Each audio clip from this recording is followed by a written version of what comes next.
السلام علیکم ورحمۃ اللہ وبرکاتہ۔ سب تعریفیں اس کے لیے ہیں جو بہت معاف کرنے والا بڑا قدردان ہے، اور درود و سلام ہو اس ذات پر جس کو ہدایت اور نور کے ساتھ بھیجا گیا ہے، جو ہمارے پیغمبر، ہمارے اسوہ و قدوہ حضرت محمد مصطفیٰ صلی اللہ علیہ وسلم ہے، اور ان کی آل پر اور ان کے صحابہ پر اور ان پر جو جی اٹھنے کے دن تک نیکی کے ساتھ ان کی پیروی کریں گے۔ اما بعد، ارشاد باری تعالی ہے، وَإِذْ تَأَذَّنَ رَبُّكُمْ لَئِن شَكَرْتُمْ لَأَزِيدَنَّكُمْ وَلَئِن كَفَرْتُمْ إِنَّ عَذَابِي لَشَدِيدٌ۔ اور جب تمہارے پروردگار نے تمہیں آگاہ کر دیا کہ اگر تم شکر گزاری کرو گے تو بے شک میں تمہیں زیادہ دوں گا، اور اگر تم ناشکری کرو گے تو یقیناً میرا عذاب بہت سخت ہے۔ بے شک رب تعالیٰ کی اپنے بندوں پر بے شمار نعمتیں ہیں، اور ان پر پے در پہ انعامات کی بارش ہے۔ ارشاد باری تعالیٰ ہے، وَإِن تَعُدُّوا نِعْمَةَ اللَّهِ لَا تُحْصُوهَا، اور اگر تم اللہ کی نعمتوں کا شمار کرنا چاہو تو تم اسے شمار نہیں کر سکتے۔ نعمتیں کی دو قسمیں ہیں، دینی نعمتیں اور دنیاوی نعمتیں۔ دینی نعمتیں جیسے اسلام کی ہدایت اور اس کے احکام کو سیکھنے اور ان پر عمل کرنے کی توفیق۔ ارشاد باری تعالی ہے، لَقَدْ مَنَّ اللَّهُ عَلَى الْمُؤْمِنِينَ إِذْ بَعَثَ فِيهِمْ رَسُولًا مِّنْ أَنفُسِهِمْ يَتْلُو عَلَيْهِمْ آيَاتِهِ وَيُزَكِّيهِمْ وَيُعَلِّمُهُمُ الْكِتَابَ وَالْحِكْمَةَ وَإِن كَانُوا مِن قَبْلُ لَفِي ضَلَالٍ مُبِينٍ۔ بے شک مسلمانوں پر اللہ تعالیٰ کا بڑا احسان ہے کہ انہی میں سے ایک رسول ان میں بھیجا جو انہیں اس کی آیتیں پڑھ کر سناتا ہے اور انہیں پاک کرتا ہے اور انہیں کتاب اور حکمت سکھاتا ہے۔ یقیناً یہ سب اس سے پہلے کھلی گمراہی میں تھے۔ اور دنیاوی نعمتیں جیسے صحت، مال، اولاد، امن وغیرہ۔ ارشاد باری تعالی ہے، أَلَمْ نَجْعَلْ لَهُ عَيْنَيْنِ وَلِسَانًا وَشَفَتَيْنِ، کیا ہم نے اس کی دو آنکھیں نہیں بنائی اور زبان اور ہونٹ نہیں بنائے؟ اور فرمایا، فَلْيَعْبُدُوا رَبَّ هَذَا الْبَيْتِ الَّذِي أَطْعَمَهُم مِّن جُوعٍ وَآمَنَهُم مِّن خَوْفٍ۔ بس انہیں چاہیے کہ اس گھر کے رب کی عبادت کرتے رہے جس نے انہیں بھوک میں کھانا دیا اور ڈر میں امن دیا۔ یہ نعمتیں جو رب تعالیٰ نے دی ہے، چاہے دینی ہو یا دنیاوی، ایک مومن بندے کو چاہیے کہ وہ ان نعمتوں کا شکر ادا کرتا رہے۔ شکر ادا کرنے سے یہ نعمتیں ہمیشہ رہتی بھی ہے اور بڑھتی بھی رہتی ہے۔ اب نعمت کا شکر دل، زبان، اعضاء و جوارح سب سے ہوتا ہے۔ دل سے شکر یہ ان نعمتوں کا اقرار کرنا ہے، وہ یوں کہ انسان اپنے دل میں اس بات کا اعتراف کرے کہ یہ نعمتیں اللہ ہی کی طرف سے ہے، اور اس بات کا اعتراف کرے کہ یہ اللہ کا اس پر فضل ہے، اور یہ بھی تسلیم کرے کہ اسے یہ نعمتیں اپنی کسی خوبی کی بنا پر ملی نہیں، اور نہ اسے ان نعمتوں کا استحقاق ہی حاصل تھا، یہ صرف اس پر رب تعالیٰ کا انعام اور اس کی توفیق سے ہے۔ اور زبان سے شکر یہ ہے کہ وہ ان نعمتوں پر رب تعالیٰ کی حمد بیان کرے اور ان سب نعمتوں کو رب تعالیٰ ہی کی طرف منسوب کرے کہ یہ محض اسی کا انعام ہے۔ اور اعضاء و جوارح سے رب تعالیٰ کی نعمتوں کا شکر یہ ہے کہ وہ رب تعالیٰ کی دی ان نعمتوں کو رب تعالیٰ کی طاعت و فرما برداری میں ہی استعمال کرے، اور اس پر ان نعمتوں کا اثر نظر آنا چاہیے۔ البتہ اس میں نہ تو اسراف اور فضول خرچی ہو اور نہ فخر و تکبر ہو۔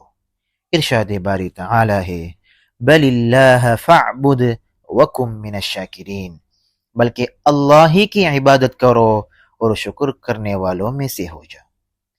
جب رب تعالی نے آل داود پر اپنی نعمتوں کا ذکر کیا تو فرمایا اعملوا آل داود شکرا وقلیل من عبادی شکور، اے آل داود اس کے شکر میں نیک عمل کرو اور میرے بندوں میں سے شکر گزار بندے کم ہی ہوتے ہیں۔ اور فرمایا وَأَمَّا بِنِعْمَةِ رَبِّكَ فَحَدِّثْ، اور اپنے رب کی نعمتوں کو بیان کرتا رہے۔ رب تعالی اپنے بندے حضرت نوح علیہ السلام کا ذکر کرتے اور ان کی تعریف کرتے ہوئے ارشاد فرماتے ہیں انہو کان عبدا شکورا، بے شک وہ ہمارا بڑا ہی شکر گزار بندہ تھا۔ نبی کریم صلی اللہ علیہ وسلم رات کو اس قدر طویل نماز ادا فرمایا کرتے تھے کہ آپ صلی اللہ علیہ وسلم کے قدمین شریفین ورم کر جایا کرتے تھے۔ اس پر آپ صلی اللہ علیہ وسلم کی خدمت میں عرض کیا گیا کہ اے اللہ کے رسول صلی اللہ علیہ وسلم، آپ صلی اللہ علیہ وسلم اس قدر عبادت کرتے ہیں حالانکہ اللہ نے آپ کے اگلے پچھلے سب گناہ معاف فرما دیے ہیں۔ تو آپ صلی اللہ علیہ وسلم نے ارشاد فرمایا تب پھر میں اللہ کا شکر گزار بندہ نہ بن جاؤں؟ نبی کریم صلی اللہ علیہ وسلم کا ارشاد ہے اللہ کو یہ پسند ہے کہ اس کے بندے پر اس کے نعمتوں کا اثر نظر آئے۔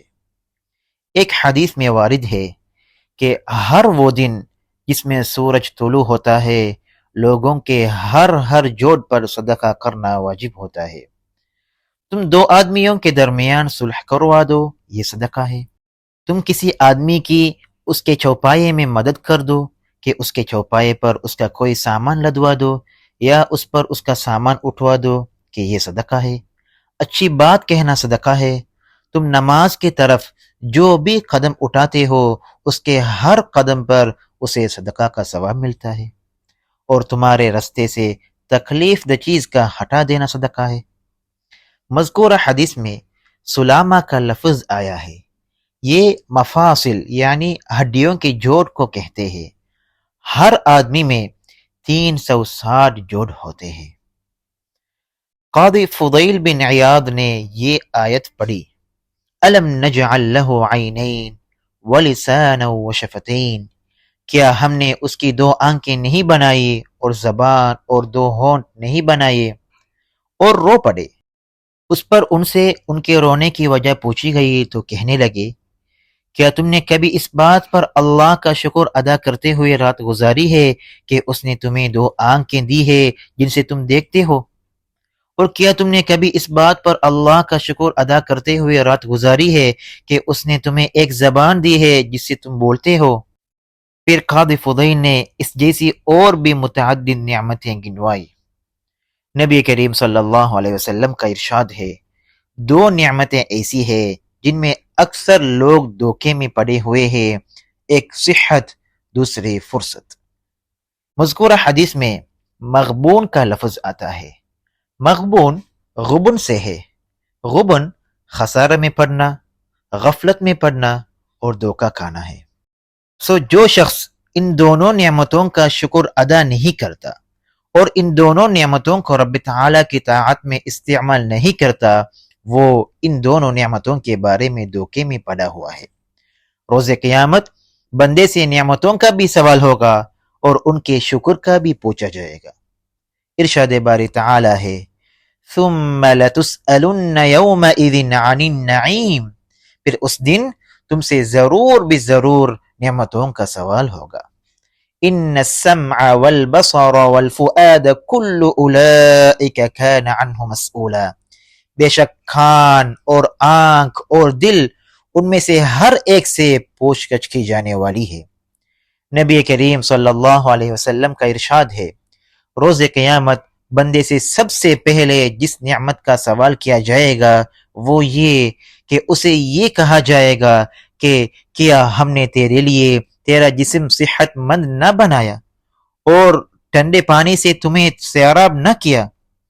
ہمیں رب تعالیٰ سے اس بات کا سوال کرنا چاہیے کہ وہ اپنی نعمتوں کا شکر ادا کرنے میں ہماری مدد کرے۔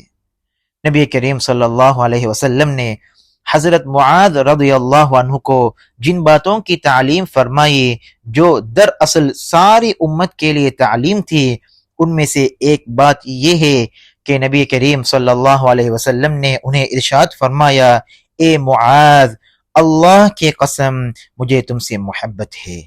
اے معاذ، میں تمہیں چند باتوں کی وصیت کرتا ہوں، ان میں سے ایک یہ ہے کہ ہر فرض نماز کے بعد یہ دعا مانگنا نہ چھوڑنا، اللہم اعنی علی ذکرک و شکرک و حسن عبادتک۔ اے اللہ، تو اپنے ذکر، اپنے شکر اور اپنی اچھی عبادت کرنے پر میری مدد فرما۔ ہمیں یہ بات خوب جان لینی چاہیے کہ شکر کم ادا کرنا اور شکوہ و شکایت اور لعنت و ملامت کی کثرت کرنا بہت بڑی آفت ہے۔ ہمیں ان مذموم اخلاق سے بچنا چاہیے اور ہمیں اپنے اوپر اللہ کی عظیم فضل و کرم کو یاد رکھنا چاہیے۔ بس شکر ادا کرنے سے نعمتوں کو ہمیشگی اور دوام ملتا ہے۔ اللہ تعالی ہمیں اپنے نعمتوں پر شکر ادا کرنے والا بنا دے اور ہم پر اپنے فضل کا اضافہ کر دے۔ وآخر دعوانا ان الحمد للہ رب العالمین۔